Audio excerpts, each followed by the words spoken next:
हरे कृष्णा। सर्वं कृष्णार्पणमस्तु। प्रभुपाद की जय, गुरु महाराज की जय, राधा पवनपुरेशन की जय। ओम श्री मात्रे नमः। हर हर മഹാദേവ്. ഹരേ കൃഷ്ണ. എല്ലാവർക്കും ഗുരുവായൂർ മഞ്ജരീസിൻ്റെ സ്കന്ദപുരാണത്തിലേക്ക് സ്വാഗതം. ഹരേ കൃഷ്ണ.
മാറി ഇന്നുണ്ടായിരുന്നു.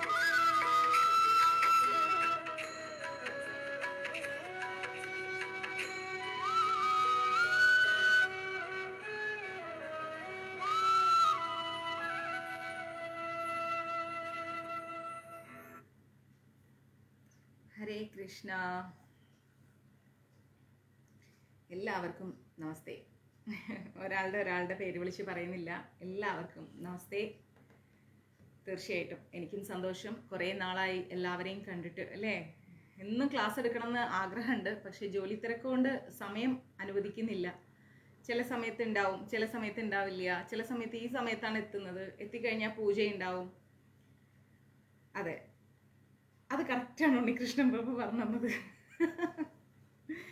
ഒന്നും പ്രിപ്പറേഷനായിട്ട് എന്താ പറയുക, ഒരു പ്രീ പ്ലാനിങ്ങോട് കൂടി ഞാൻ വന്നിരുന്ന് ക്ലാസ് എടുക്കാറില്ല. ഇന്ന് വരെ എടുത്തിട്ടില്ല. ഈ അധ്യായം കഴിഞ്ഞാൽ ഈ അധ്യായം കഴിഞ്ഞു. അടുത്ത അധ്യായം നമ്മളും നിങ്ങളും ഒരുപോലെ പഠിക്കുന്നു. അതാണ് വാസ്തവം, സത്യം. ഒരുപോലെ പഠിക്കണം നമ്മൾ. എനിക്ക് പഠിച്ചിട്ട് പഠിപ്പിക്കുന്നതിനോട് താല്പര്യമില്ല. നമ്മൾ ഒരുപോലെ പഠിച്ചാൽ മതി. തെറ്റുകൾ പരസ്പരം തിരുത്തി നമ്മൾ പഠിച്ചു പോയാൽ മതി അല്ലേ. പഠിപ്പിക്കാൻ നമ്മൾ ആരുമല്ല. നമ്മളെന്താ എൻസൈക്ലോപീഡിയോ? അങ്ങനെയുള്ള അറിവുകളൊന്നും നമുക്ക് ആർക്കുമില്ല. നമ്മുടെ ഗുരുക്കന്മാർക്ക് മാത്രമാണ് തക്കതായ അറിവുകളുള്ളത്. നമ്മളെല്ലാം സാധാരണക്കാരായ ആൾക്കാരാണ്. നമ്മളെല്ലാം പഠിച്ചുകൊണ്ടിരിക്കുന്നവരാണ്. ഓക്കെ, അപ്പം ഇന്ന് എന്താണോ പറയേണ്ടത് അത് ഭഗവാൻ പഠിപ്പിച്ചു തരും. അത് നമ്മൾ അങ്ങോട്ട് പറയും, അത്ര തന്നെ. തീർച്ചയായിട്ടും രാജീവ് പ്രഭു, ഒത്തിരി നാളായി കണ്ടിട്ട്. എടുക്കണം എന്നൊക്കെ എന്നും വിചാരിക്കും ക്ലാസ് എടുക്കണം. പക്ഷേ ഈ ഒരു 8:30 മണി സമയത്ത് അങ്ങ് എത്തിപ്പെടാറില്ല. ഇന്നിപ്പോൾ ഇവിടെ വീട്ടിലുണ്ടായിരുന്നു. അപ്പോൾ 1-2 പേരൊക്കെ വിളിച്ചു, സംസാരിച്ചു. പിന്നെ കുറച്ച് നേരം ഫ്രണ്ട്സിൻ്റെ അടുത്ത് പോയി. പിന്നെ തിരിച്ചു വന്നു, പൂജ ചെയ്തു, എന്നിട്ട് ക്ലാസ് എടുക്കുന്നു. കുറച്ച് നേരത്തെ കിടക്കണം, നാളെ രാവിലെ പോകണം. അപ്പം അതുകൊണ്ട് അങ്ങനെയൊക്കെ. അപ്പം ഞാൻ ഓർത്തു, എല്ലാവർക്കും സമയം കൊടുക്കും, എൻ്റെ മഞ്ജരീസിന് ഞാൻ സമയം കൊടുക്കണ്ടേ, വേണ്ടേ? അതല്ലേ എനിക്ക് ഇമ്പോർട്ടൻറ്റ്. മഞ്ജരീസ് ഫാമിലി കാത്തിരിക്കില്ലേ? അപ്പം ഇന്ന് എന്തായാലും ക്ലാസ് എടുക്കാമെന്ന് കരുതി. അങ്ങനെ പിന്നെ വേറെ വിശേഷം, നമ്മൾ സ്കന്ദ ഷഷ്ടി പ്രമാണിച്ച് അല്ലേ അന്നദാനം സ്റ്റാർട്ട് ചെയ്തിട്ടുണ്ടായിരുന്നു. അത് സ്റ്റാർട്ട് ചെയ്തു. 121 പേർക്ക് നമ്മൾ കൊടുത്തു. ഇനിയും ഈ ദിവസങ്ങളിൽ വീണ്ടും നമ്മൾ പോകുന്നുണ്ട് കൊടുക്കാൻ. അങ്ങനെ നമ്മൾ 1002 അന്നദാനം കൊടുക്കും. അങ്ങനെ പോകുന്നു കാര്യങ്ങൾ. കുറച്ച് മെസ്സേജുകൾ നോക്കാനുണ്ട്, നോക്കാം. കുറേയൊക്കെ നോക്കി തീർത്തതായിരുന്നു, ഇനിയും കുറച്ച് നോക്കാം. നാളെ മറ്റന്നാളോ ഇരുന്ന് നോക്കാം. ഓക്കെ, ഏകാദശി വിളക്കൊക്കെ സ്റ്റാർട്ട് ചെയ്തു. സാധിക്കുന്നവരെല്ലാം ഗുരുവായൂർ പോവുക, ഭഗവാനെ കാണുക. ഞാൻ ഒരുപാട് ദൂരെ ആയിപ്പോയി. സാധിച്ചാൽ വൈകാതെ ഞാനും വരും ഭഗവാനെ കാണാൻ. ഭഗവാൻ ഒരു അനുവാദം നൽകട്ടെ അല്ലേ. പിന്നെ മറ്റ് വിശേഷങ്ങളൊന്നുമില്ല. ഇനി മൂകാംബിക പോകണം, നമ്മുടെ ചണ്ഡികാഹോമം നടത്തണം. അങ്ങനെ ഓരോരോ കാര്യങ്ങൾ നമ്മളെ ഇതിൻ്റെ ഇടയിൽ ഇങ്ങനെ ചെയ്യും. നാളെ കിട്ടും മാതാജി ഒരു 4 മണി, 4 മുതൽ 5:30 വരെയുള്ള സമയം.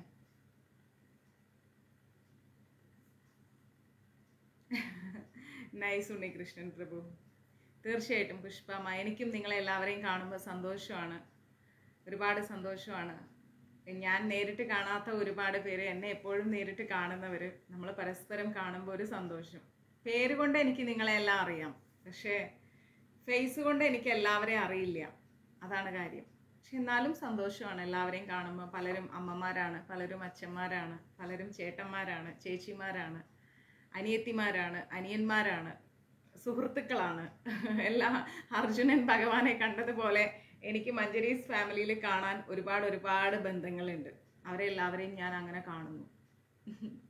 എന്തെങ്കിലും നമുക്കെല്ലാവർക്കും നേരിട്ട് കാണാം. അതിന് ഭഗവാന്റെ അനുഗ്രഹം ഉണ്ടാവട്ടെ. ഓക്കെ, നമസ്തേ. അപ്പം നമുക്ക് ക്ലാസ് സ്റ്റാർട്ട് ചെയ്യാം. Guruvayur Manjaris contact number 93 42 49 41. ഗുരുവായൂർ മഞ്ജരീസിലൂടെ നിങ്ങൾക്ക് കൂടുതൽ സനാതന ധർമ്മങ്ങളെക്കുറിച്ചുള്ള അറിവുകൾ കരസ്ഥമാക്കണമെങ്കിൽ ഗുരുവായൂർ മഞ്ജരീസിൻ്റെ ഫേസ്ബുക്ക് കൂട്ടായ്മയിലേക്ക് എല്ലാവരും ജോയിൻ ചെയ്യുക. ഫേസ്ബുക്കിൻ്റെ പേജ് എല്ലാവരും ഫോളോ ചെയ്യുക. ഗുരുവായൂർ മഞ്ജരീസ് ഫാമിലിയിലേക്ക് ജോയിൻ ചെയ്യണമെങ്കിൽ നമുക്ക് വാട്സപ്പ് ഗ്രൂപ്പ് അവൈലബിൾ ആണ്. വാട്സപ്പ് ഗ്രൂപ്പ് വന്നിട്ട് നമുക്ക് 93 42 49 എന്ന നമ്പറിൽ വാട്സപ്പ് ഗ്രൂപ്പ് നിങ്ങൾക്ക് ക്രിയേറ്റ് ചെയ്യാൻ വേണ്ടിയിട്ട്, ആ കുടുംബത്തിലേക്ക് ജോയിൻ ചെയ്യാൻ വേണ്ടിയിട്ട് മഞ്ജരീസിൻ്റെ ഈ പറഞ്ഞ നമ്പറിലേക്ക് ഒരു മെസ്സേജ് തരിക, വാട്സപ്പ് മെസ്സേജ് തരിക. ചിലപ്പോൾ എൻ്റെ ജോലി തിരക്കുകൊണ്ട് എനിക്ക് ഉടനെ മെസ്സേജിന് റിപ്ലൈ തരാൻ പറ്റിയില്ലെങ്കിലും വൈകാതെ മെസ്സേജിന് റിപ്ലൈ തരുന്നതായിരിക്കും. അപ്പോൾ നിങ്ങൾക്ക് ഫേസ്ബുക്കിലൂടെയാണോ ക്ലാസ് കാണാൻ സൗകര്യം, യൂട്യൂബിലൂടെയാണോ ക്ലാസ് കാണാൻ സൗകര്യം എന്നുള്ളത് വ്യക്തമായിട്ട് അറിയിക്കുക. നിങ്ങളുടെ പേരും പറയുക. അപ്പോൾ നമ്മൾ നിങ്ങളെ മഞ്ജരീസിൻ്റെ ഫാമിലിയിലേക്ക് ജോയിൻ ചെയ്യിപ്പിക്കുന്നതായിരിക്കും. കാരണം ജെൻസിനും ലേഡീസിനും നമുക്ക് വ്യത്യസ്ത ഗ്രൂപ്പുകളാണ്. പിന്നെ നമ്മുടെ മഞ്ജരീസ് കൂട്ടായ്മയിലെ കുട്ടികൾക്ക് വേണ്ടിയിട്ട് ഗുരുകുലം ക്ലാസ് ഉണ്ട്, അതിന് അഡ്മിൻസും ഉണ്ട്. അപ്പോൾ അതിന് വേണ്ടിയിട്ട് കുട്ടികൾ ഏത് പ്രായക്കാരാണെങ്കിലും അവർക്ക് ഗീത മാത്രം പഠിപ്പിച്ചു പോവുക എന്നൊരു കോൺസെപ്റ്റിലല്ല ഗുരുവായൂർ മഞ്ജരീസ് ഗുരുകുലം റൺ ചെയ്യുന്നത്. തികച്ചും ഫ്രീ ആണ് കേട്ടോ, ഫീസൊന്നുമില്ല. അപ്പോൾ കുട്ടികൾക്ക് സനാതന ധർമ്മത്തെക്കുറിച്ചും വ്യക്തി ശുചിത്വത്തെക്കുറിച്ചും വ്യക്തിപരമായിരിക്കുന്ന അവരുടെ മാനസികമായിരിക്കുന്ന കാര്യങ്ങളെക്കുറിച്ചും എല്ലാത്തിനെക്കുറിച്ചും നമ്മൾ ഒരു ക്ലാസ് കൊടുക്കും. ആ ക്ലാസ് എല്ലാ ഞായറാഴ്ചയും ആയിരിക്കും. സമയം നമുക്ക് 3 മുതൽ 6 വരെ, ചിലപ്പോൾ 4 മുതൽ 6 വരെ ആയിരിക്കും. സൂം ക്ലാസ് ആയിരിക്കും കുട്ടികൾക്ക് ഉണ്ടാവുന്നത്. അപ്പോൾ അതിലേക്ക് ഒരു മെസ്സേജ് ഇട്ടാൽ മതി മഞ്ജരീസിൻ്റെ നമ്പറിലേക്ക് 93 42 49 49 41. അതേ രാജീവ് പ്രഭു, സെയിം നമ്പറാണ്. അപ്പോൾ ആ നമ്പറിലേക്ക് ഒരു വാട്സപ്പ് മെസ്സേജ് തന്നു കഴിഞ്ഞാൽ നമ്മൾ ഗ്രൂപ്പിൽ ആഡ് ചെയ്യുന്നതായിരിക്കും. ഓക്കെ, ഹരേ കൃഷ്ണ. കുട്ടികളുടെ ക്ലാസ് ഫ്രീ ആണ്. നമുക്ക് ഒരു ക്ലാസ്സിനും ഒന്നിനും ഫീസ് ഇല്ല കേട്ടോ, തികച്ചും ഫ്രീ ആണ്. ഗ്രൂപ്പുകളെല്ലാം ഫ്രീ ആണ്. അപ്പോൾ അതിലേക്ക് നിങ്ങൾക്ക് ജോയിൻ ചെയ്യാം. കൂടുതൽ അറിവുകൾ നിങ്ങൾക്ക് കിട്ടും. അതിലൂടെ നമ്മൾ റൈറ്റപ്സ് ആണ് ഇടുന്നത്, അല്ലാതെ നമ്മൾ ഇതല്ല. എന്താണ് നമ്മുടെ ഈ ഫാന് നിറച്ചും പൊടിയ ബിന്ദു, എന്താ പറയുക, ഓഡിയോസ് വീഡിയോസ് ഒന്നുമില്ല. അപ്പം അതാണ് ഇടുന്നത്. അതിട്ട് കഴിഞ്ഞാൽ നമുക്ക് വായിക്കാൻ എളുപ്പമുണ്ട്. സമയം പോലെ വായിച്ചാൽ മതി. ഓക്കെ, ലേറ്റ് ആയില്ല പ്രീതമ്മ, നേരത്തെ തന്നെയാണ്. അപ്പോൾ ക്ലാസ് സ്റ്റാർട്ട് ചെയ്യാം. ലാസ്റ്റ് ക്ലാസ്സൊക്കെ എല്ലാവർക്കും കൃത്യമായി കാണാനുള്ള സമയം കിട്ടിയിട്ടുണ്ടെന്ന് തോന്നുന്നു. ഞാൻ ഒരാഴ്ച ക്ലാസ് എടുക്കാത്തത് കൊണ്ട്. സ്കന്ദപുരാണമാണ് നമ്മൾ എടുത്തുകൊണ്ടിരിക്കുന്നത്. സ്കന്ദപുരാണത്തിൽ സ്കന്ദൻ അവതരിച്ചത് വരെയുള്ള എല്ലാ കാര്യങ്ങളും നമ്മൾ മനസ്സിലാക്കി അല്ലേ. ഇപ്പോൾ കുമാരലീലകളെ കുറിച്ചാണ് നമ്മൾ പഠിക്കാൻ പോകുന്നത്. കുമാരന്റെ ലീലകൾ, ഭഗവാന്റെ ലീലകളെ കുറിച്ച് നമ്മൾ പഠിക്കാൻ പോവാണ്. ശ്രദ്ധിച്ച് കേൾക്കുക. ശ്രീ ശിവപാർവതിമാർ തപോനിഷ്ഠയിൽ നിമഗ്നരായിരുന്നപ്പോൾ ഉറങ്ങിക്കിടന്നിരുന്ന കൈലാസാദ്രികൾ കുമാരദേവന്റെ ആഗമനത്തോടെ ശബ്ദകോലാഹലമായി നവചൈതന്യത്തോടെ പ്രകാശിച്ചു എന്നാണ് പറയുന്നത്. അതായത് ദേവിയും ഭഗവാനും തപോനിഷ്ഠയിൽ ഇരിക്കുകയാണ്. അപ്പൊ അവിടെ ഭയങ്കരം സൈലൻസ് ആയിരിക്കും. ദേവിയും ഭഗവാനും തപസ്സിലിരിക്കുമ്പോൾ കൈലാസം മുഴുവൻ സൈലന്റ് ആയിരിക്കും. പക്ഷെ ആ സൈലൻസിന്റെ ഇടയിലേക്കാണ് ആര് വന്നത്? നമ്മുടെ കുമാരൻ വരുന്നത്, ശ്രീ സുബ്രഹ്മണ്യ സ്വാമി വരുന്നത്. അപ്പൊ ആ കുഞ്ഞു വന്നപ്പോ, ആ കുട്ടി വന്നപ്പോ, ആ കുട്ടിയുടെ ശബ്ദ കോലാഹലങ്ങൾ കൊണ്ട് ആ സൈലൻസ് എല്ലാം മാറി അവിടെ നല്ല ശബ്ദമായി. ഒരു കുട്ടി ഇങ്ങനെ ബഹളമൊക്കെ വെക്കുമ്പം, ചിരിച്ചു കളിച്ചിങ്ങനെ ഇരിക്കുമ്പം എത്രമാത്രം സന്തോഷം ഉണ്ടാവും അവിടെ, ചിന്തിച്ചു നോക്കുക. തൃപ്പാദങ്ങളാൽ പൊട്ടിച്ചിരിച്ച് നിമിർക്കുന്ന നവരത്ന ചിലമ്പുകളും, അതായത് ഭഗവാന്റെ കാലുകൾ തൃപ്പാദങ്ങളിൽ പൊട്ടിച്ചിരിച്ച് നിൽക്കുന്ന, പൊട്ടിച്ചിരിക്കുക മീൻസ് നവരത്നങ്ങൾ കൊണ്ടുണ്ടാക്കിയ ചിലമ്പുകൾ ഭഗവാന്റെ കാലിലുണ്ട്. അപ്പൊ ആ ചിലമ്പുകൾ ഇങ്ങനെ ചിൽ ചിൽ ചിൽ ചിൽ എന്ന് പറയുന്നതിനെയാണ് പൊട്ടിച്ചിരിക്കുക എന്ന് പറയുന്നത്. പൊട്ടിച്ചിരിച്ചുകൊണ്ടും പാദസരങ്ങളും കുണുങ്ങിച്ചിരിക്കുന്ന നൻമുത്തുകൾ പതിഞ്ഞ പൊന്നരഞ്ഞാണവും, ആ പാദസരത്തിന്റെ ശബ്ദമുണ്ട്, പൊന്നരഞ്ഞാണത്തിന്റെ ശബ്ദമുണ്ട്, കൈതപ്പൂ നിറഞ്ഞ് വെല്ലുന്ന ശോഭയുള്ള തളിരിളം കൈകളിൽ, അതായത് ഭഗവാന്റെ ആ കൈകളെ കുറിച്ചാണ് പറയുന്നത്. തളിരിളം, അതായത് ചെറിയ ഒരു ഇളം പൈതലിന്റെ ഒരു ഭംഗിയുള്ള മനോഹാരിതയുള്ള ഒരു കൈ. നമ്മളെല്ലാവരും ഫേസ്ബുക്കിലൊക്കെ കണ്ടിട്ടുണ്ടാവും കുമാരന്റെ കുഞ്ഞു രൂപം. അത് ഒരു ആനിമേഷൻ പോലെ വെച്ചിരുന്നാലും ആ ഒരു ഭംഗിയെ കുറിച്ച് ആലോചിക്കുക. അപ്പൊ അങ്ങനെയുള്ള കൈകളിൽ തരിവളകളും, ഭഗവാന്റെ കൈകളിൽ നിറയെ വളകളുണ്ട്, വെൺമുത്തുകൾ നിരത്തിയ അങ്കുലീയങ്ങളും, കാഞ്ചനമാലയിൽ കനകപ്പതക്കങ്ങളും, ആടിക്കളിക്കുന്ന കർണകുണ്ടലങ്ങളും, ഭഗവാന്റെ കർണകുണ്ടലങ്ങളും, പഞ്ചമിചന്ദ്രപ്പിറവിയെ വെല്ലുന്ന സുന്ദര നെറ്റിയിൽ മുത്തുപ്പതക്കവുമായി ഭഗവാൻ ശ്രീ മുരുകൻ ഇങ്ങനെ സർവാലങ്കാര വിഭൂഷിതനായിട്ട്, ഭഗവാൻ സർവാലങ്കാര വിഭൂഷിതനായിട്ടാണ് ഇരിക്കുന്നത്. മൊത്തത്തിൽ അങ്ങ് അലങ്കരിച്ച് മനോഹാരിതയോടുകൂടി ഭഗവാൻ ഇരിക്കുകയാണ്. എന്നിട്ടോ സുന്ദരകളേഭരനായി പ്രശോഭിച്ചു. അത്രയും മനോഹരമായിരിക്കുന്നു ഭഗവാന്റെ സൗന്ദര്യം. ജൽ ജൽ ജൽ എന്ന് പാദച്ചിലമ്പുകൾ പൊട്ടിച്ചിരിക്കുമാറ്, ഭഗവാന്റെ കാലിലെ ചിലമ്പുകളുടെ ശബ്ദത്തെക്കുറിച്ചാണ് പറയുന്നത്. ശബ്ദം പൊട്ടിച്ചിരിക്കുന്ന പോലെ ഓടിക്കളിക്കുകയാണ് ആര്? ശ്രീ മുരുകൻ. എന്നിട്ടോ പുല്ലാങ്കുഴലൂതി സ്വരരാഗസുത വർഷിച്ച് പ്രപഞ്ച ശ്രദ്ധയെ തന്നെ ആകർഷിപ്പിച്ചു. ഭഗവാൻ പുല്ലാങ്കുഴൽ ഊതിക്കൊണ്ട് ലോകം മുഴുവൻ ഭഗവാനിലേക്ക് നോക്കുകയാണ്.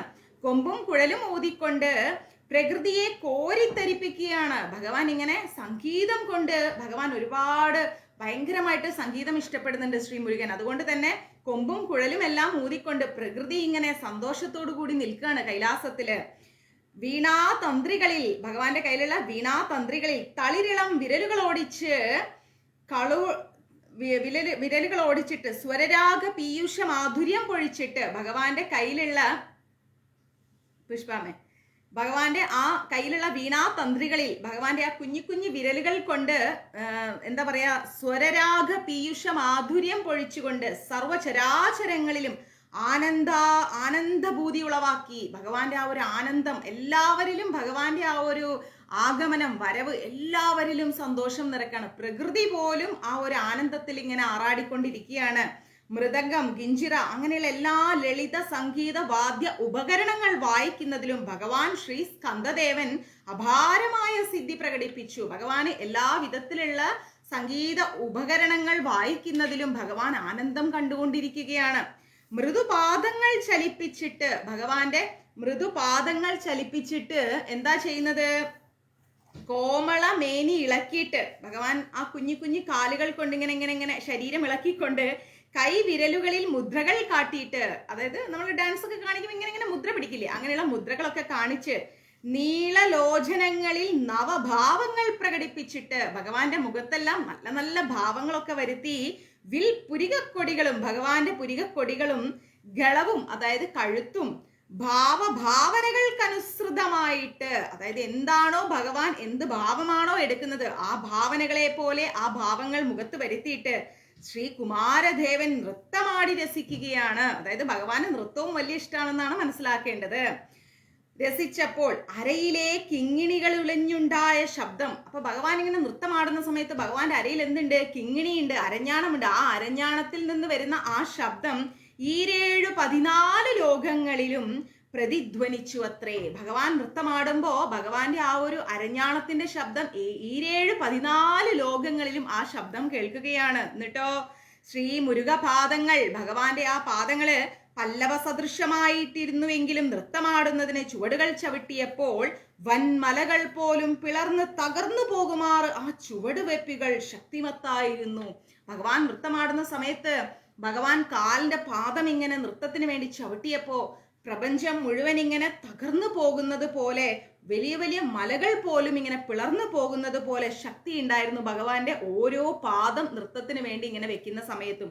ബാലലീലകൾ ആടിയ ശ്രീ കുമാരദേവൻ കുസൃതിത്തരങ്ങൾ കാട്ടുന്നതിൽ അഗ്രഗണ്യനായിരുന്നു. നമ്മുടെ കണ്ണനെ പോലെ തന്നെ ഭയങ്കരം അഗ്രഗണ്യനാണ് ആര്? ഈ പറയുന്ന കുമാരദേവൻ. ഭയങ്കരമായിട്ട് കുരുത്തക്കേട് കാണിക്കും. എപ്പോഴും എവിടെയും കുറുമ്പുകളൊക്കെ കാട്ടിക്കൊണ്ട് വികൃതിത്തരങ്ങൾ കാണിക്കുന്ന മുരുകനെ ദർശിക്കാമായിരുന്നു. മലകളിലും താഴ്വാരങ്ങളിലും ആഹാറുകളിലും തടാകങ്ങളിലും സമുദ്രങ്ങളിലും സഞ്ചരിച്ച മുരുകദേവൻ അത്ഭുതങ്ങളെല്ലാം സൃഷ്ടിച്ചു. എല്ലാ സ്ഥലത്തും നടന്നിട്ട് ഭഗവാൻ ഇങ്ങനെ കുറെ കുരുത്തക്കേടുകൾ ഒപ്പിച്ചുകൊണ്ടേയിരിക്കും. അത് ഇന്ന സ്ഥലം കൈലാസം എന്നൊന്നില്ല. സമുദ്രമാവട്ടെ, തടാകമാവട്ടെ, ആറാവട്ടെ, താഴ്വരയാവട്ടെ, മലയാവട്ടെ, എവിടെയാണെങ്കിലും ശരി മുരുകദേവൻ ഇങ്ങനെ എപ്പോഴും എന്തെങ്കിലുമൊക്കെ കുസൃതികൾ കാണിച്ചുകൊണ്ടേയിരിക്കും. വേദശാസ്ത്ര വിശാരദന്മാരുമായിട്ട് വിവാദങ്ങളില്, വേദങ്ങളെല്ലാം പഠിച്ച ആളുകളുമായിട്ട് വിവാദങ്ങളിലും തർക്കങ്ങളിലും എല്ലാം പോകുന്ന ശ്രീ കുമാരദേവൻ വേദ തത്വ സംഹിതകൾ അനുസരിച്ച് പൊള്ളയായ അവരുടെ വാദഗതികളിൽ കഴമ്പുകൾ ഒന്നുമില്ലെന്ന് തെളിയിച്ച്, ഒരു വിവരവും ഇല്ലാതെ സംസാരിക്കുന്ന കുറെ പണ്ഡിതൻ എന്ന് ഭാവിക്കുന്ന കുറെ ആളുകളുണ്ട്. അവരുടെ അടുത്തെല്ലാം പോയിട്ട് നല്ല രീതിയിൽ ഭഗവാൻ തർക്കങ്ങളിൽ, ശാസ്ത്ര തർക്കങ്ങളിലും വേദ തർക്കങ്ങളിലെല്ലാം ഇടപെട്ട് നിങ്ങൾ പറയുന്നതിലൊന്നും ഒരു ശരിയില്ല എന്ന്, നിങ്ങളുടെ അറിവുകളെല്ലാം തന്നെ വളരെ പോരായ്മകളുണ്ട് ഈ അറിവുകളിലെല്ലാം എന്ന് ഭഗവാൻ അങ്ങ് അവരെ പഠിപ്പിച്ചു കൊടുത്തു. ദേവനാഗരിക ഭാഷകളിലും മറ്റും എല്ലാ ലോക ഭാഷകളിലും സ്കന്ദദേവൻ പണ്ഡിതനായി വിളങ്ങി. എല്ലാ തരത്തിലുമുള്ള എല്ലാ ഭാഷകളിലും ഭഗവാന് അതീവമായ പാണ്ഡിത്യം ഉണ്ടായിരുന്നു. ശ്രീ മുരുകദേവന്റെ സഞ്ചാരങ്ങൾക്ക് പരിധിയില്ലായിരുന്നു. അദ്ദേഹം എല്ലാ സ്ഥലത്തും സഞ്ചരിച്ചു കൊണ്ടിരിക്കും. തടസ്സങ്ങളുമില്ല, എവിടെ വേണമെങ്കിലും അദ്ദേഹം സഞ്ചരിക്കും. കാലഭേദങ്ങളില്ലായിരുന്നു. രാവെന്നോ പകലെന്നോ മഴയെന്നോ മഞ്ഞെന്നോ ഇല്ലാതെ അദ്ദേഹം സഞ്ചരിക്കും. അഥവാ തടസ്സങ്ങൾ ഉണ്ടാകുമെങ്കിൽ തന്നെയും എന്തെങ്കിലും തടസ്സങ്ങൾ വന്നു കഴിഞ്ഞാൽ ആ തടസ്സങ്ങളെല്ലാം ജഡുതിയിൽ, അതായത് എത്രയും പെട്ടെന്ന് ശ്രീ സ്കന്ദദേവൻ തകർത്തും ഇതാക്കും. അതിൽ നിന്ന് നമ്മൾ മനസ്സിലാക്കേണ്ടത് ഭഗവാന്റെ മുന്നിൽ തടസ്സങ്ങളൊന്നും തന്നെ പ്രശ്നമല്ല എന്നാണ് മനസ്സിലാക്കേണ്ടത്. മനസ്സിലായി? എന്ത് തടസ്സങ്ങൾ വന്നാലും ശരി, നമുക്ക് മുരുകദേവനെ അഭയം പ്രാപിക്കാം എന്നാണ് ഈ തടസ്സങ്ങൾ മാറ്റുന്ന കാര്യത്തിൽ നമ്മൾ മനസ്സിലാക്കേണ്ടത്. അദ്ദേഹത്തിന്റെ മുമ്പിലുള്ള തടസ്സങ്ങളെല്ലാം തന്നെ അദ്ദേഹം പെട്ടെന്ന് തന്നെ മാറ്റും. അതുപോലെ തന്നെ അദ്ദേഹത്തെ നമ്മൾ വർഷിപ്പ് ചെയ്യുകയാണെങ്കിലും, അതായത് നമുക്ക് ദ സുപ്രീം ലോർഡ് കൃഷ്ണ ആണ്, ഇല്ലാന്ന് ഞാൻ പറയുന്നില്ല. പക്ഷെ എങ്കിൽ കൂടിയും പലരും പഴനി ആണ്ടവനെ ഇഷ്ടപ്പെടുന്നവരുണ്ട്, മുരുകനെ ഇഷ്ടപ്പെടുന്നവരുണ്ട്. അപ്പൊ അങ്ങനെ ഇഷ്ടപ്പെടുന്നവരുണ്ടെങ്കിൽ പോലും സുബ്രഹ്മണ്യ ദേവനെ ആരാധിച്ച് ഇഷ്ടപ്പെട്ട് പഴനിക്ക് പോകുന്നവർ, ചിലവർ ഇങ്ങനെ കാലങ്ങളായിട്ട് മാസം മാസം പോകുന്നവരുണ്ട്, 6 മാസം കൂടുമ്പോൾ പോകുന്നവരുണ്ട്. അപ്പൊ മുരുകദേവന്റെ ആ ഒരു എന്താ പറയാ, ഇതാണ് നമ്മൾ മനസ്സിലാക്കേണ്ടത്. അപ്പൊ തടസ്സങ്ങൾ മാറ്റുന്നതിൽ അഗ്രഗണ്യനായിരുന്നു എന്നാണ് നമ്മൾ എന്താ പറയാ മനസ്സിലാക്കേണ്ടത്. ഓക്കെ, ചന്ദ്രമണ്ഡലത്തിലും സൂര്യമണ്ഡലത്തിലും ദേവലോകത്തിലും പാതാള ലോകത്തിലും ചിരപരിചിതനെ പോലെ എവിടെ ആവട്ടെ ഭഗവാന് ഭയങ്കര പരിചയമുള്ള പോലെ ഒരു പേടിയില്ലാതെ ഭഗവാൻ ഇങ്ങനെ സഞ്ചരിക്കുകയാണ്. ആറുമുഖനായി സഞ്ചരിക്കുന്ന ദേവൻ ചിലപ്പോൾ 6 രൂപങ്ങൾ പ്രാപിച്ചു പോലും സഞ്ചരിക്കും. 6 മുഖത്തോടു കൂടി സഞ്ചരിക്കുന്ന ഭഗവാൻ എന്ത് ചെയ്യും? 6 രൂപങ്ങളോട് കൂടി സഞ്ചരിക്കും. ബ്രാഹ്മണകുമാരനെ പോലെയും വൃദ്ധ ബ്രാഹ്മണനെ പോലെയും വീരാതി വീരനെ പോലെയും മഹർഷി വര്യനെ പോലെയും ബാലകനെ പോലെയും സേവകനെ പോലെയും അരജനെ പോലെയും ആണ്ടി പണ്ഡാരത്തെ പോലെയും വേഷപ്രായ ഭാവഭേദങ്ങളിൽ സ്കന്ദദേവൻ സഞ്ചരിച്ചു എന്നാ പറയണേ. ഏത് ഭാവത്തിൽ, ഏത് രൂപത്തിൽ, ഏത് രീതിയിലും എങ്ങനെ വേണമെങ്കിലും ഭഗവാൻ എന്ത് ചെയ്യും? സഞ്ചരിച്ചു കൊണ്ടേയിരിക്കും. ചിലപ്പോ പതികനായ സഞ്ചരിച്ച ദേവൻ മറ്റു ചിലപ്പോൾ അശ്വാരൂഢനായി യാത്ര ചെയ്യും. ചിലപ്പോ ഇങ്ങനെ കാല് മാത്രം, അതായത് നമ്മൾ പറയില്ലേ പദയാത്ര പോവാന്നൊക്കെ പറഞ്ഞിട്ടില്ലേ, അങ്ങനെ നടന്നു പോകുന്ന ഭഗവാൻ ചിലപ്പം അശ്വത്തിന്റെ മുകളിൽ കൂടി യാത്ര ചെയ്യും. അങ്ങനെ ഏത് രൂപത്തിലും ഏത് ഭാവത്തിലും എങ്ങനെ വേണമെങ്കിലും ഭഗവാൻ സഞ്ചരിക്കും. ഗജാരൂഢനായി, രഥാരൂഢനായി, വിമാനയാത്രികനായി, പല വാഹനങ്ങളിൽ, പല വേഷങ്ങളിൽ, പല രൂപങ്ങളിൽ, പല ഭാവങ്ങളിൽ ശ്രീകുമാരദേവൻ യഥേഷ്ടം സഞ്ചരിച്ചു കൊണ്ടിരിക്കുകയാണ്. മേഘങ്ങളിൽ കൂടി ഒളിച്ചു കളിച്ച് രസിച്ച ദേവൻ വായുവിൽ പറന്ന് ആർത്തുല്ലസിച്ചുകൂടി യാത്ര ചെയ്യും. മണിനാദങ്ങൾ മുഴക്കി, ഒരുപാട് മണിനാദങ്ങളെല്ലാം മുഴക്കി ആനന്ദിച്ച് സ്കന്ദദേവൻ തേനോ പാലോ പഴമോ ത്രിമധുരമോ എന്ന് തോന്നിക്കുന്ന രീതിയിൽ മധുരമായിരിക്കുന്ന ഗാനങ്ങൾ പാടിക്കൊണ്ട് ത്രിലോകങ്ങളിലും വസിക്കുന്ന എല്ലാ എന്താ പറയാ ത്രിലോകവാസികളെയും മോഹിപ്പിച്ചുകൊണ്ട് അദ്ദേഹം ഇങ്ങനെ യാത്ര ചെയ്തുകൊണ്ടിരിക്കുകയാണ്. ഇങ്ങനെയുള്ള കുമാരദേവന്റെ മായാലീലാ വിനോദങ്ങൾ ഓരോ ദിവസം കഴിയും തോറും വർദ്ധിച്ചു വരുന്ന കുമാരദേവന്റെ അത്ഭുത ലീലകളെല്ലാം കണ്ട് ആസ്വദിച്ച നമ്മുടെ ശ്രീ പാർവതി പരമേശ്വരന്മാർ അത്ഭുതത്തോടെ നോക്കി നിൽക്കുകയാണ്. എന്താ ഇപ്പൊ ഈ കുട്ടി കാണിക്കുന്നത് എന്നുള്ള ഭാവത്തില് സന്തോഷത്തോടു കൂടി അവർ മകന്റെ ലീലകൾ ഇങ്ങനെ ആസ്വദിച്ചു കൊണ്ടിരിക്കുകയാണ്. കുമാര ക്രീഡകളെ കുറിച്ച് അധികമായി അറിയണം എന്നുള്ള ഭാവത്തില് ശ്രീ പരമേശ്വരനോട് ഉമാദേവി സംശയത്തോടു കൂടി ചോദിച്ചു. എന്താ ചോദിച്ചത്? പാർവതീദേവി ചോദിക്കുകയാണ്, ദേവദേവ, ശൈവപ്രായത്തിൽ തന്നെ നമ്മുടെ കുമാരൻ എത്രമാത്രം മായാജാലങ്ങൾ പ്രകടിപ്പിക്കുന്നു. അവ ദർശിക്കുമ്പോൾ മായാലീലകൾ ആടുന്നതിൽ നമ്മുടെ പുത്രൻ അവിടുത്തെ പോലെ തന്നെ അഗ്രഗണ്യനാണെന്ന് തോന്നുന്നു. നമ്മുടെ പുത്രൻ സ്കന്ദദേവന്റെ അത്ഭുത സിദ്ധികളെ കുറിച്ച് കൃപ പൂണ്ട് അങ്ങ് അരുളി ചെയ്തു തരൂ. എന്തൊക്കെയാണ് അവന്റെ അത്ഭുത സിദ്ധികൾ? അപ്പോ മഹാദേവൻ പറഞ്ഞു കൊടുക്കാണ് ദേവിയോട്, ഉമാദേവി, നിന്റെ ചിത്തം നാം അറിയുന്നു. നമ്മുടെ കുമാരന്റെ അത്ഭുത സിദ്ധിശക്തികൾ ത്രിലോകവാസികളും അറിയുന്നതിന് വേണ്ടിയാണ് ഒന്നും അറിയാത്തവളെ പോലെ കുമാരമഹിമകൾ കഥിക്കുവാൻ നമ്മോട് നീ ആവശ്യപ്പെടുന്നതെന്ന് നാം അറിയുന്നു. എങ്കിലും ധരിച്ചുകൊള്ളൂ, കുമാരന്റെ അത്ഭുത സിദ്ധികളെ കുറിച്ച് നാം പറഞ്ഞു തരാം. അതായത് മഹാദേവൻ പറയുന്നത്, നിനക്കറിയാം കുമാരന്റെ അത്ഭുത സിദ്ധികൾ, പക്ഷേ ത്രിലോകവാസികൾക്ക് അതറിയില്ല. അപ്പൊ ത്രിലോകവാസികൾ അതറിയാൻ വേണ്ടിയിട്ടാണ് നീ നമ്മുടെ കുമാരന്റെ അത്ഭുത സിദ്ധികളെ കുറിച്ച് നീ ചോദിക്കുന്നത്. അത് ഞാൻ നിനക്ക് പറഞ്ഞു തരാമെന്ന് പറഞ്ഞു. ബദ്ധശ്രദ്ധയായിട്ട്, അതായത് വളരെയധികം ശ്രദ്ധയോടുകൂടി കുമാരന്റെ അത്ഭുത സിദ്ധികളെ കുറിച്ച് കേൾക്കാൻ ഇങ്ങനെ ആകർഷണീയതയോടുകൂടി ആരിയ്ക്കുകയാണ്? നമ്മുടെ ഉമാദേവി. മകന്റെ ലീലകളെ കുറിച്ച് കേൾക്കാൻ മഹാദേവൻ പറയാണ്, നമസ്തേ സുധി ദേവി, ദർശനത്തിൽ നാം പഞ്ചമുഖനെങ്കിലും അദൃശ്യമുഖമായിരിക്കുന്ന അധോമുഖത്തോടു കൂടിയ നാം 6 മുഖനാണ്. നമ്മുടെ കുമാരൻ പ്രത്യക്ഷത്തിൽ 6 മുഖനായി അവതീർണനായിരിക്കുന്നതും അതുകൊണ്ട് തന്നെയാണ്. ഓം എന്ന അക്ഷരത്തോട് കൂടുമ്പോൾ നമ്മുടെ മന്ത്രം ഷഡാക്ഷര മന്ത്രമാകുന്നു. ശ്രീകുമാരനും ഷഡാക്ഷര മന്ത്രകാരകനാണ്.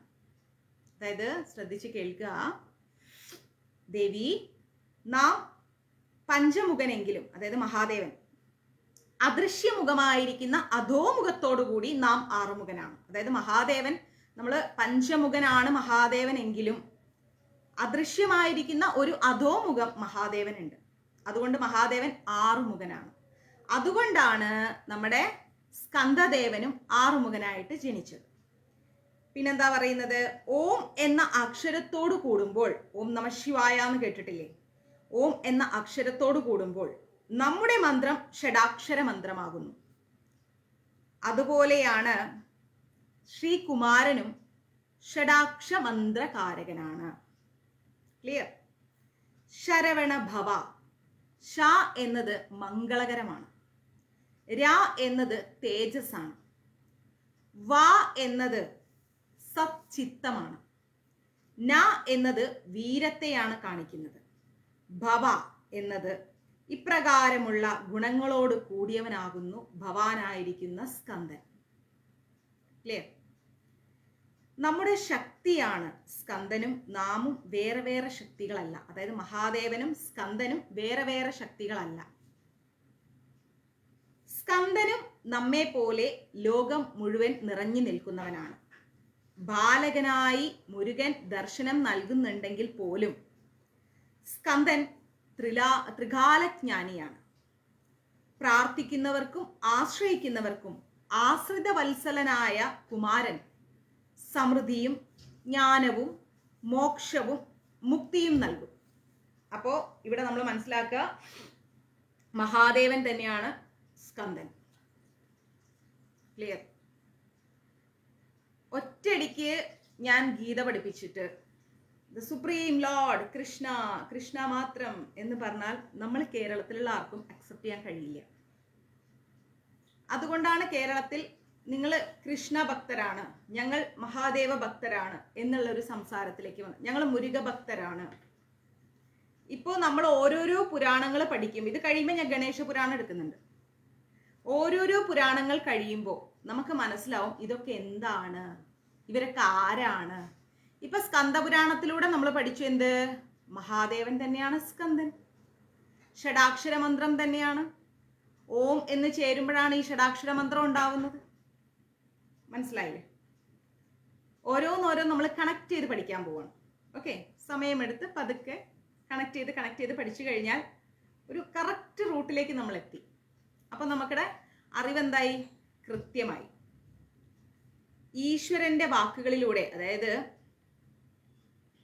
പറഞ്ഞുതരാമ്മ. ശരവണ, അതായത് മഹാദേവൻ പഞ്ചമുഖനാണ്. പഞ്ചമുഖനായിരിക്കുന്ന മഹാദേവന്റെ ഒരു മുഖം അദൃശ്യമാണ്. ആ അദൃശ്യമായിരിക്കുന്ന അതോ മുഖം കൂടി ചേരുമ്പോൾ മഹാദേവൻ അറുമുഖനാണ്. ആറുമുഖത്തോട് കൂടിയവനാണ്. നമ്മൾ ആറുമുഖൻ എന്ന് വിളിക്കുന്ന ആരെയാണ്? നമ്മുടെ സ്കന്ദദേവന്. മഹാദേവന്റെ മകനായിട്ടാണ് ഇവിടെ സ്കന്ദദേവൻ ജന്മമെടുക്കുന്നത്, അവതരിക്കുന്നത്.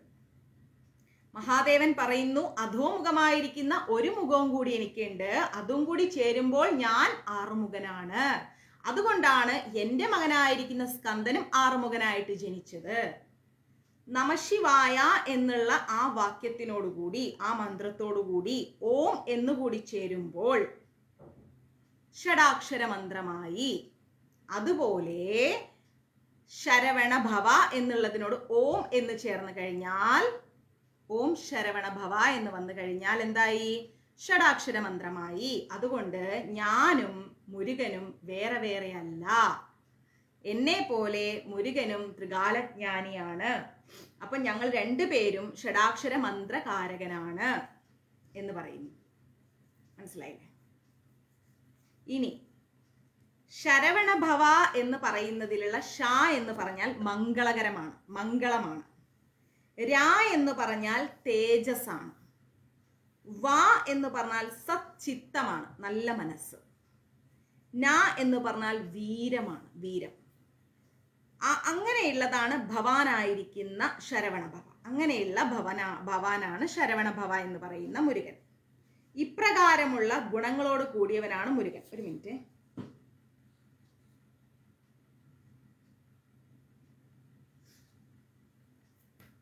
ഇപ്രകാരമുള്ള എന്താ പറയുക, ഗുണങ്ങളോട് കൂടിയവനാണ് മുരുകൻ. അപ്പൊ എന്തായി?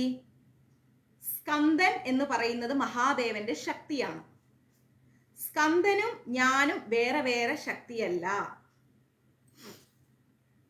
തീർച്ചയായിട്ടും പ്രീത മാതാജി, സ്കന്ദനും ഞാനും വേറെ വേറെ ശക്തികളല്ല. സ്കന്ദനും എന്നെ പോലെ ലോകം മുഴുവൻ നിറഞ്ഞു നിൽക്കുന്നവനാണ്. ബാലകനായി മുരുകൻ ദർശനം നൽകുന്നുണ്ടെങ്കിലും, ഒരു കുട്ടിയായിട്ട് മുരുകൻ ദർശനം കൊടുക്കുന്നുണ്ടെങ്കിലും സ്കന്ദൻ ത്രികാലജ്ഞാനിയാണ്. മഹാദേവനെ പോലെ ത്രികാലജ്ഞാനിയാണ്. പ്രാർത്ഥിക്കുന്നവർ, സ്കന്ദനെ ആര് പ്രാർത്ഥിച്ചാലും പ്രാർത്ഥിക്കുന്നവർക്ക് സ്കന്ദൻ എന്ത് നൽകും? ആശ്രിതവത്സലനായിരിക്കുന്ന കുമാരൻ സമൃദ്ധി കൊടുക്കും, ജ്ഞാനം കൊടുക്കും, മോക്ഷം കൊടുക്കും, മുക്തി കൊടുക്കും. ക്ലിയർ? മനസ്സിലായോ? ഇതുവരെ മനസ്സിലായോ? രാജലക്ഷ്മി അമ്മയല്ലേ ചോദിച്ചത്? ഒന്നുകൂടെ പറയുന്നു. മനസ്സിലായോ അമ്മയ്ക്ക്? എവിടെ രാജലക്ഷ്മി അമ്മ? എവിടെ? നമ്മളൊരു 2 ലൈന് പഠിച്ചാലും അത് മനസ്സിൽ നിൽക്കുന്ന രീതിയിൽ, ആ 2 ലൈനിൽ ഒരു വേടെങ്കിലും മനസ്സിൽ നിൽക്കുന്ന രീതിയിൽ സമയമെടുത്ത് മെല്ലെ പഠിച്ചാൽ മതി. നമുക്കൊരു ധൃതിയില്ല. നമ്മളെല്ലാവരും ഏജ് ആയിക്കൊണ്ടുവരുന്ന ആൾക്കാരാണ്. കുറച്ച് ഓർമ്മശക്തി കുറയും, കുറച്ച് ശ്രദ്ധ കുറയും, എല്ലാം ഉണ്ടാവും. എനിക്കൊരു ധൃതിയില്ല, നിങ്ങൾക്കും അതുപോലെ ഒരു ധൃതിയും വേണ്ട. സമയം പോലെ സമയമെടുത്ത് കുറച്ച് കുറച്ചായിട്ട് പഠിച്ചിട്ട് പോവാം. ഇത് തീർത്തിട്ട് എനിക്ക് എവിടെ ഓടാനില്ല. ക്ലിയർ? ഇതിൽ ഡസ്റ്റ് അടിക്കുമ്പോൾ എനിക്ക് ഭയങ്കര ഇറിറ്റേഷനാണ്.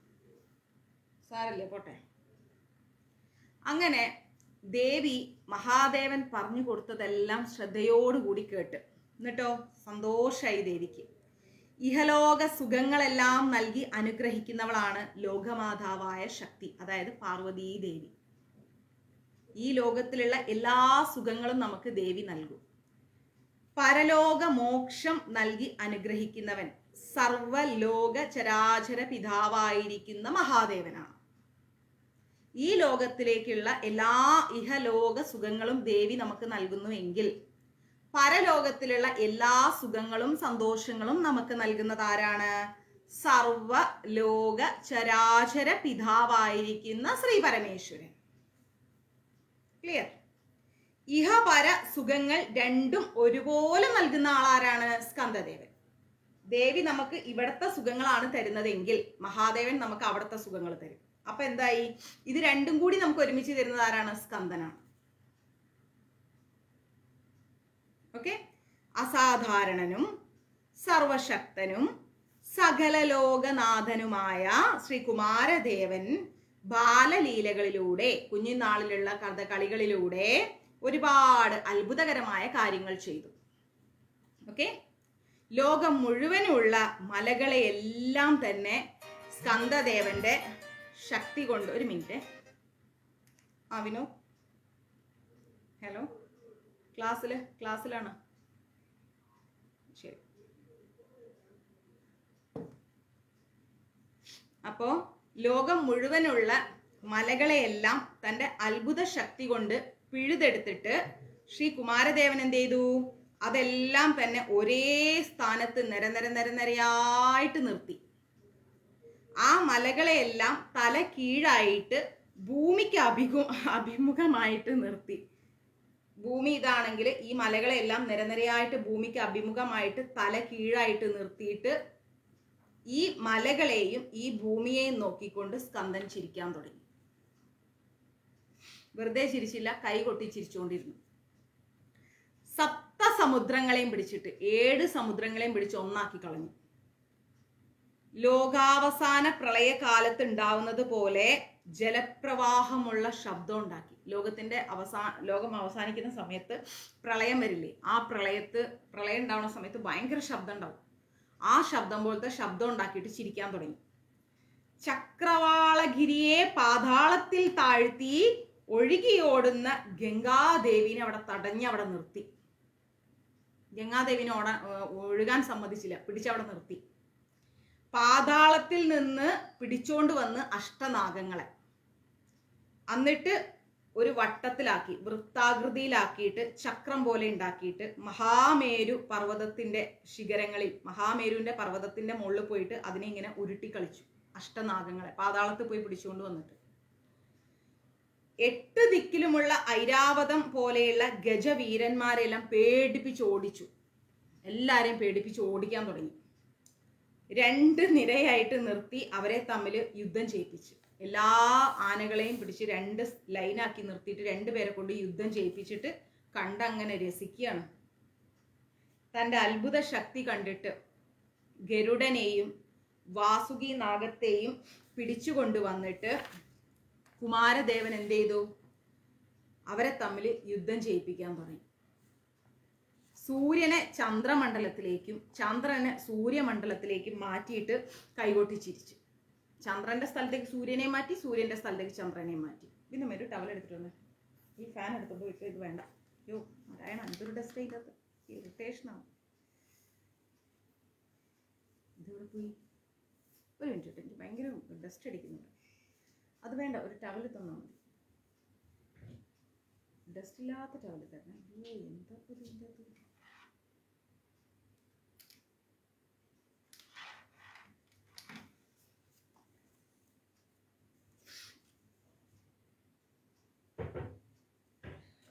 ഇവിടെ ഫാൻ ഇടാൻ പറ്റില്ല.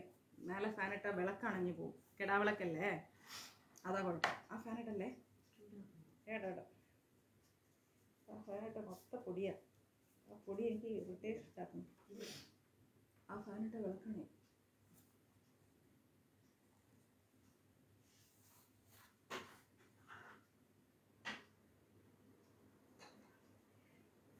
AC ഇടാമോ? അന്ന് ഡോർ തുറന്നിക്കോ. ഈ കർട്ടൻ ക്ലോസ് ചെയ്തിരിക്കുന്നു.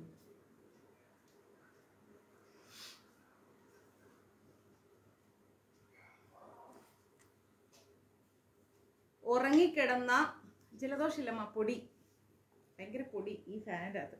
ഒരു കുട്ടി ഫാനുണ്ട് ഇവിടെ, അത് കണ്ടോ?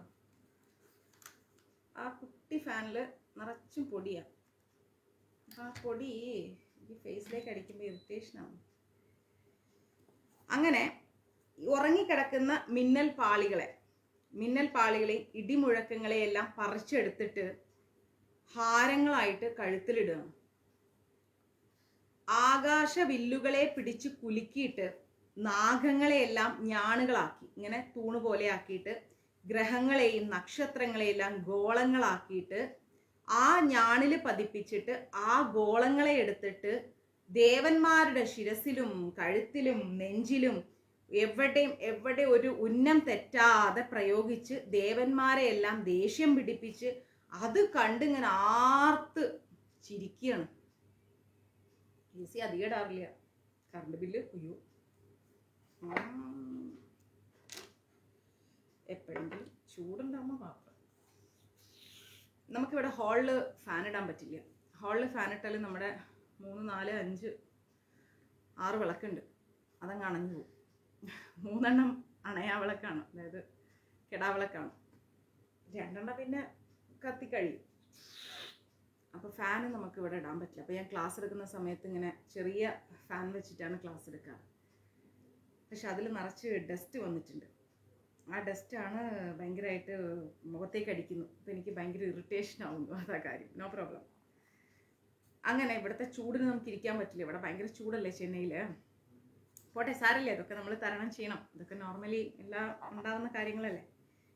അങ്ങനെ ദേവന്മാരെയെല്ലാം ദേഷ്യം പിടിപ്പിച്ച് ആകെപ്പാടെ ബഹളത്തിൻ്റെ മുകളിൽ ബഹളമാണ്.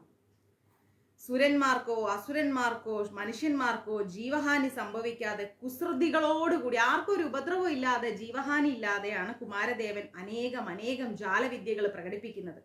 മലകളെയും സമുദ്രങ്ങളെയും നദികളെയും തടാകങ്ങളെയും ചോലകളെയും പാലവനങ്ങളെയും സ്ഥാനമാറ്റങ്ങളെല്ലാം നടത്തി എല്ലാത്തിനെയും സ്ഥാനമൊക്കെ മാറ്റി ആർത്ത് ഉല്ലസിച്ച് സ്കന്ദദേവൻ അങ്ങനെ പ്രകൃതിയെ തന്നെ മാറ്റി മറിച്ച് വെക്കുകയാണ്. ഇതുപോലെയുള്ള പല പല സംഭവങ്ങൾ എപ്പോഴും സംഭവിക്കുന്നുണ്ട്. ഇതൊക്കെ ആരാ ചെയ്യുന്നത് എന്നറിയാൻ കഴിയാതെ ദേവന്മാര് വിഷമിച്ചു. ഇങ്ങനെ പല പല മാറ്റങ്ങളാണ്. മലകൾ മാറുന്നു, സൂര്യൻ മാറുന്നു, ചന്ദ്രൻ മാറുന്നു, അത് മാറുന്നു, ഇത് മാറുന്നു. ഇതൊക്കെ ആരാ ഇപ്പൊ ചെയ്തുകൊണ്ടിരിക്കുന്നത്? ദേവന്മാർ ആലോചിക്കുക. മുരുകദേവ പ്രീതിക്കായി മഹാമേരു പർവ്വതത്തിൽ തപസ് ചെയ്തുകൊണ്ടിരുന്ന ദേവേന്ദ്രനോട് പോയിട്ട് ദേവന്മാര് സങ്കടം പറഞ്ഞു. മുരുകന്റെ അനുഗ്രഹത്തിനായിട്ട് അവിടെ പർവ്വതത്തിൽ ആര് തപസ് ചെയ്യാണ്? ദേവേന്ദ്രൻ. ആ ദേവേന്ദ്രന്റെ അടുത്ത് പോയിട്ട് ദേവന്മാര് കുറെ വിഷമം പറഞ്ഞു. സ്ഥാവര ജംഗമ വസ്തുക്കൾക്ക് സ്ഥാനമാറ്റങ്ങൾ ഏർപ്പെടാനും പ്രകൃതിക്ക് മാറ്റം സംഭവിക്കാനുള്ള കാരണമൊക്കെ എന്താന്ന് ചിന്തിച്ചിട്ട് ദേവേന്ദ്രൻ ഒരു ഐഡിയയിൽ ഇതൊക്കെ ആരാ ചെയ്യുന്നത്, ഇതൊക്കെ ആരാ ഇങ്ങനെയൊക്കെ മാറ്റുന്നത്? ദേവേന്ദ്രൻ എത്ര ആലോചിച്ചിട്ടും ഒരു ഐഡിയ കിട്ടുന്നില്ല. ഇനി സംശയം മാറാൻ വേണ്ടിയിട്ട് ബ്രഹ്മദേവന്റെ അടുത്ത് പോകാന്ന് ദേവന്മാര് തീരുമാനിച്ചു. അങ്ങനെ ബ്രഹ്മദേവന്റെ അടുത്തേക്ക് പോയിട്ട് അപ്പൊ തന്നെ തന്റെ ശക്തി വൈഭവം കൊണ്ട് മഹാമേരു പർവ്വതത്തെ ഇളക്കി മറിക്കുകയാണ്. ആര്? നമ്മുടെ മുരുകൻ ഇരുന്ന് ഇളക്കി മറിക്കുകയാണ്. മറിച്ചിട്ട് തിരുമേനി ക്ലാസ് കഴിഞ്ഞിട്ടുണ്ടെങ്കിൽ വിളിക്കട്ടെ. ക്ലാസ്സിലാണ്.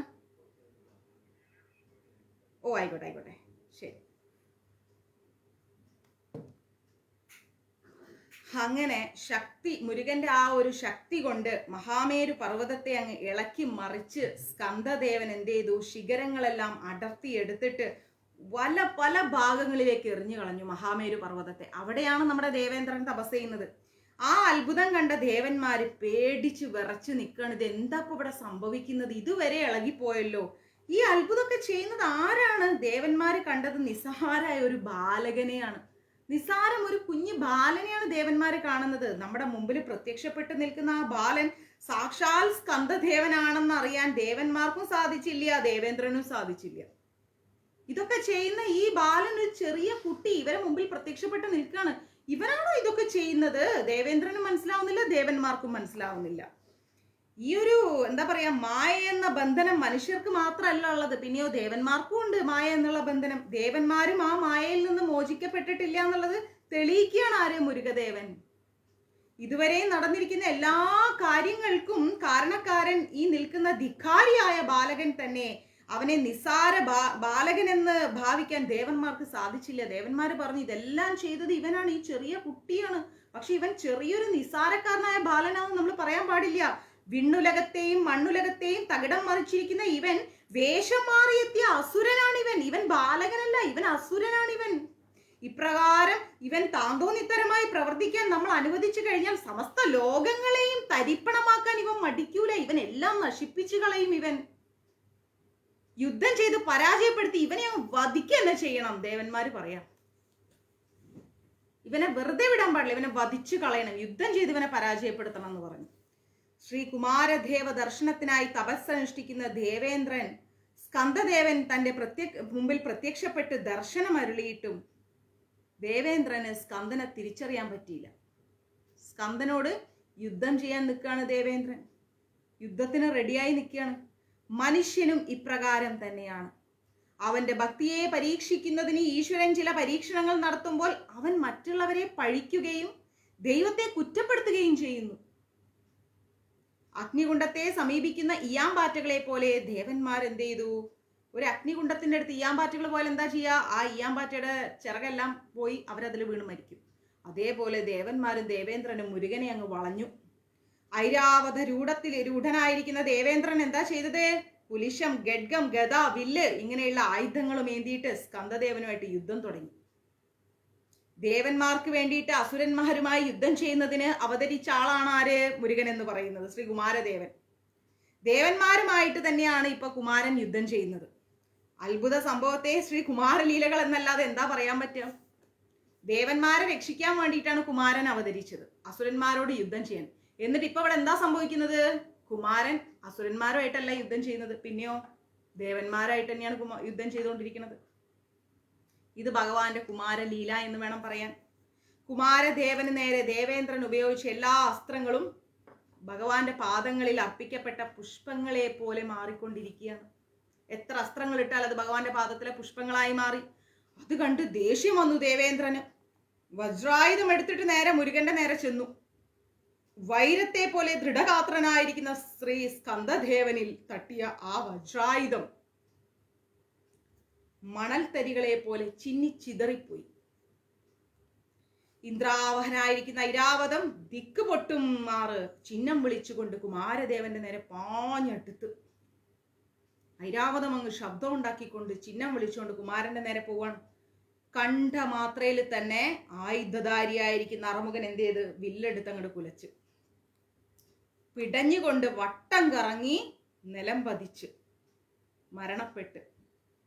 ആ കൂരമ്പ് മസ്തകത്തിൽ തറച്ച ഐരാവതം മരണവിപ്രാളമായിരുന്നു. പെടഞ്ഞുകൊണ്ട് കറങ്ങി കറങ്ങി കറങ്ങി ഐരാവതം മരിച്ചു, മരണപ്പെട്ടു. തന്റെ വാഹനമായിരിക്കുന്ന ഐരാവതം മരണപ്പെട്ടത് കണ്ട് ദേവേന്ദ്രന് ദുഃഖം മാത്രമല്ല ദേഷ്യം വന്നു. കോപക്രാന്തനായിരിക്കുന്ന ദേവേന്ദ്രൻ എന്ത് ചെയ്ത് തന്റെ ധനുസ് എടുത്ത് അങ്ങോട്ട് കുലച്ച്. ആ തക്കം നോക്കി സ്കന്ദദേവൻ എന്ത് ചെയ്ത് ദേവേന്ദ്രന്റെ ഭുജത്തെ ലക്ഷ്യമാക്കി അസ്ത്രം പ്രയോഗിച്ചു.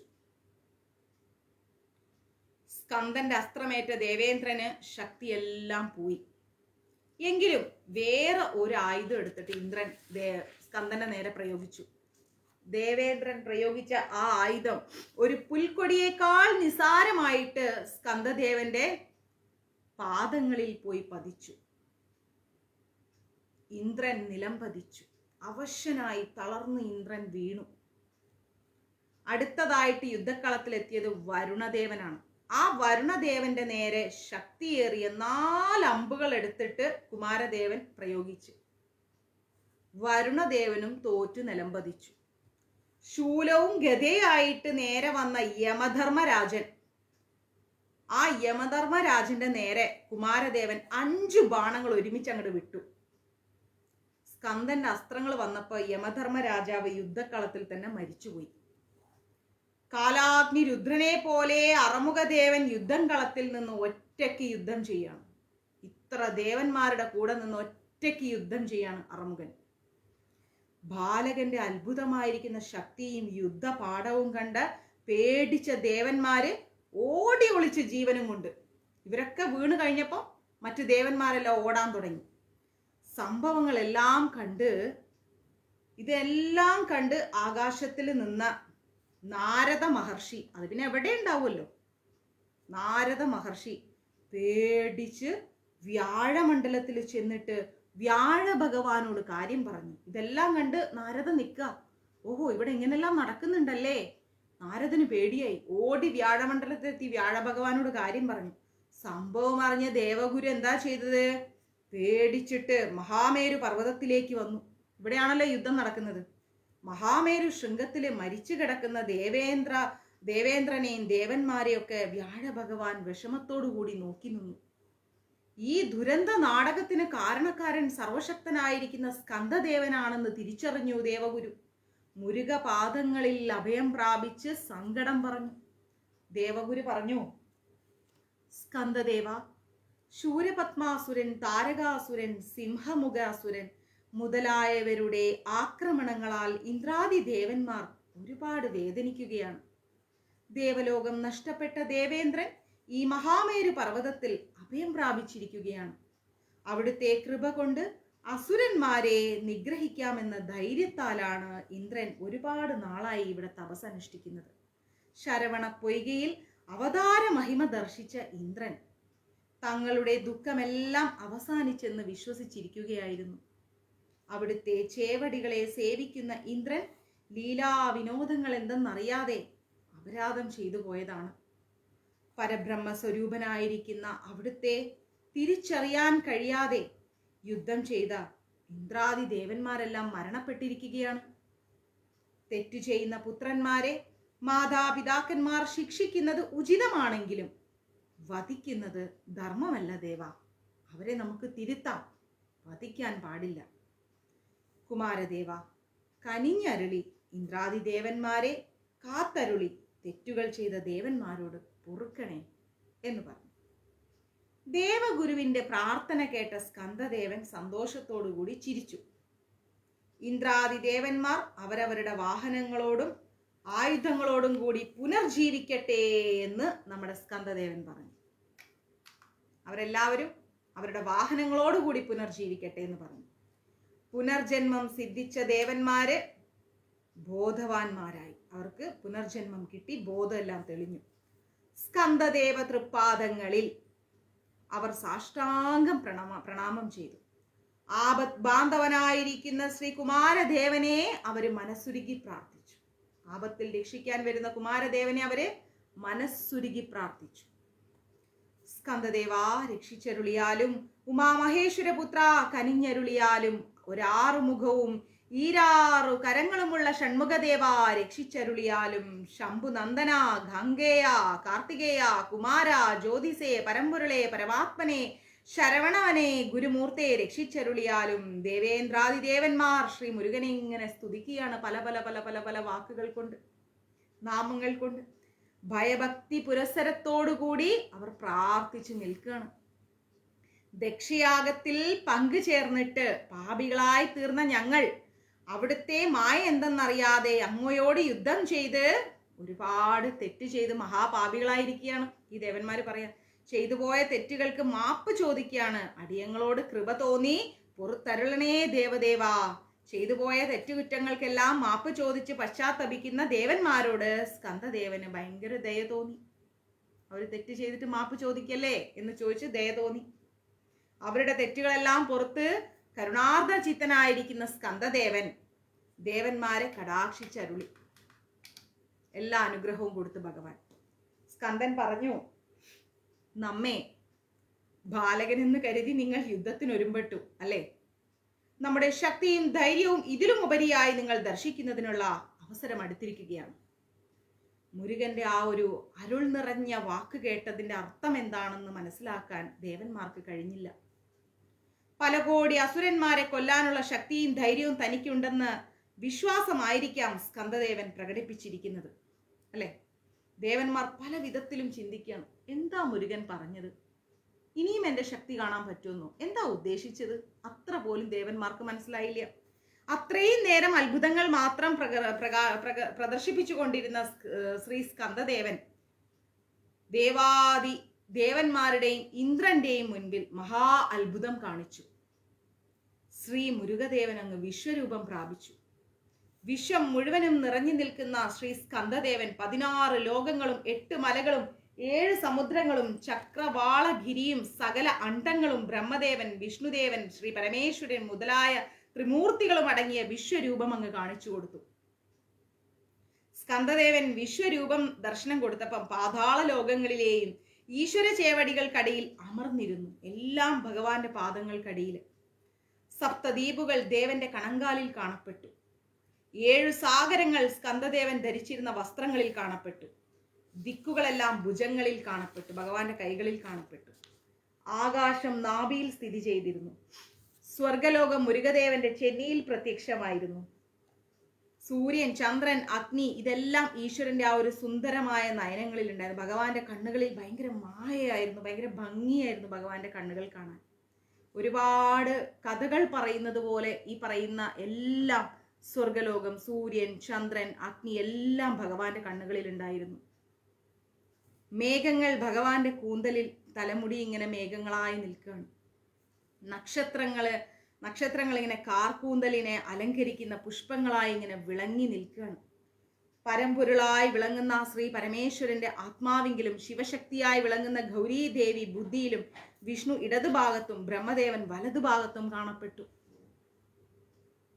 സരസ്വതീ ദേവി ദേവസുഗന്ധമുള്ള വാക്കിലും ലക്ഷ്മി ദേവി ദേവന്റെ മാറിടത്തിലും ദർശനമരുളി. പ്രാണൻ മുതലായ 10 വായുക്കൾ ശ്വാസകോശങ്ങളിലും കാലാഗ്നി രുദ്രൻ ദേവക്ഷോഭനാഭിയിലും അഗ്നിദേവൻ ജരാഗ്നിയിലും എണ്ണിയാൽ ഒതുങ്ങാത്ത മഹാസർപ്പങ്ങളെല്ലാം കങ്കണം, ചിലമ്പ് മുതലായ ആഭരണങ്ങളായിട്ടും ദിവ്യ ഔഷധ ചെടികളെല്ലാം സ്കന്ദന്റെ രോമങ്ങളായും കാണപ്പെട്ടു. ആ രോമകൂപങ്ങളിൽ പരമാണുക്കളെ പോലെ അഖിലാണ്ട കോടികൾ കാണപ്പെട്ടു. ശ്രീ സ്കന്ദദേവ ദർശനം, ദിവ്യ ദർശനം പൂർണ്ണമായി ദർശിക്കാനുള്ള ശക്തി ഈ ദേവന്മാരുടെ കണ്ണുകൾക്കില്ലാതെ മഞ്ഞളിച്ച് ഇവരുടെ കാഴ്ച നഷ്ടപ്പെടുകയാണ്. ദേവന്മാരുടെ വിഷ്ണു, ബ്രഹ്മദേവൻ മുതലായ ദേവശ്രേഷ്ഠന്മാർക്ക് സ്കന്ദദേവന്റെ സീമയില്ലാത്ത ആ ഒരു തേജോ മണ്ഡലത്തിൽ 1000-ൽ 1 ഭാഗം ദർശിക്കാനേ വിഷ്ണുദേവനും ബ്രഹ്മദേവനും ഒക്കെ സാധിക്കുന്നുള്ളൂ.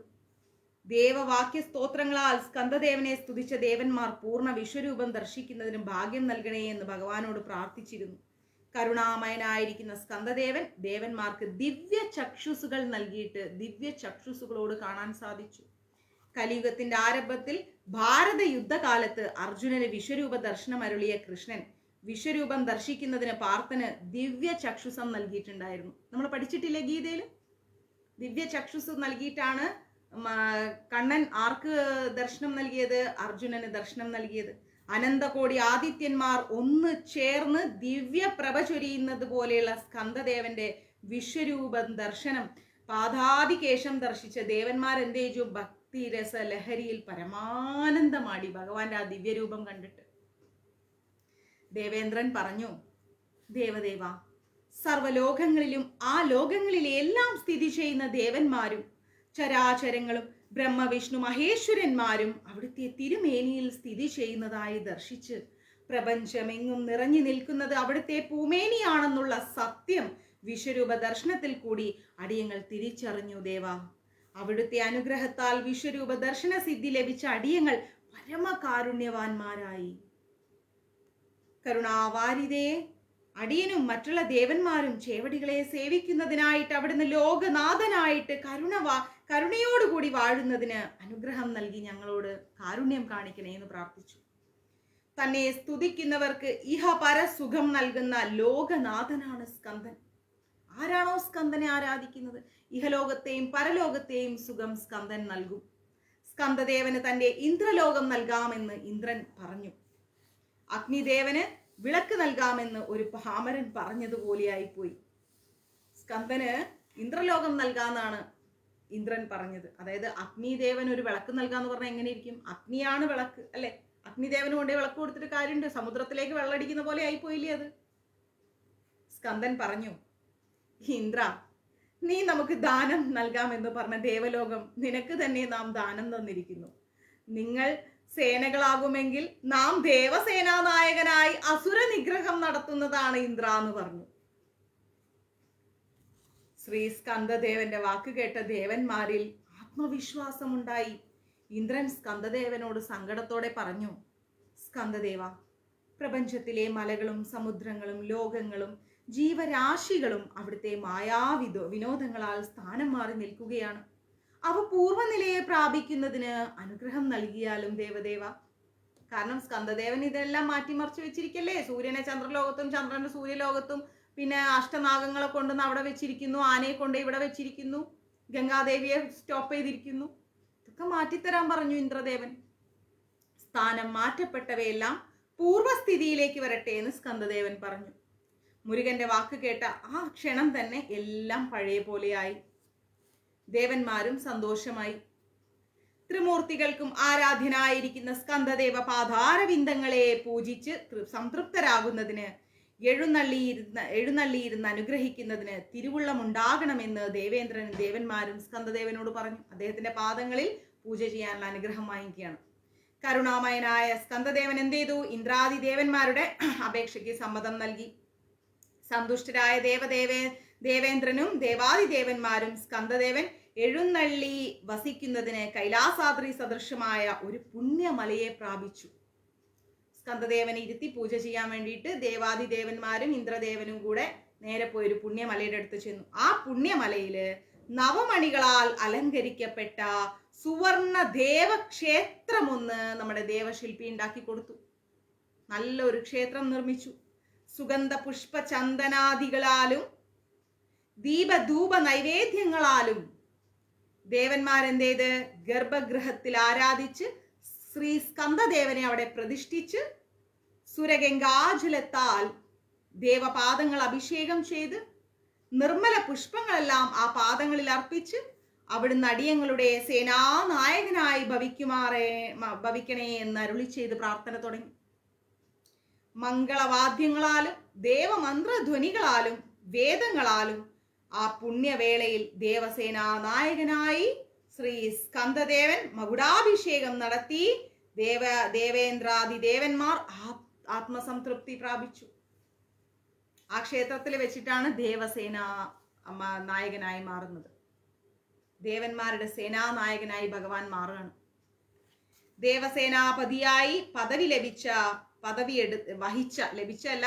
വഹിച്ച ശ്രീ സ്കന്ദദേവനെ ദേവദേവാ ദേവാദിദേവാ ദേവചക്രവർത്തിയെ എന്ന് മഹാഭക്തനായിരിക്കുന്ന അരുണഗിരിനാഥൻ പാടിപ്പുകഴ്ത്തിയിട്ടുണ്ട്.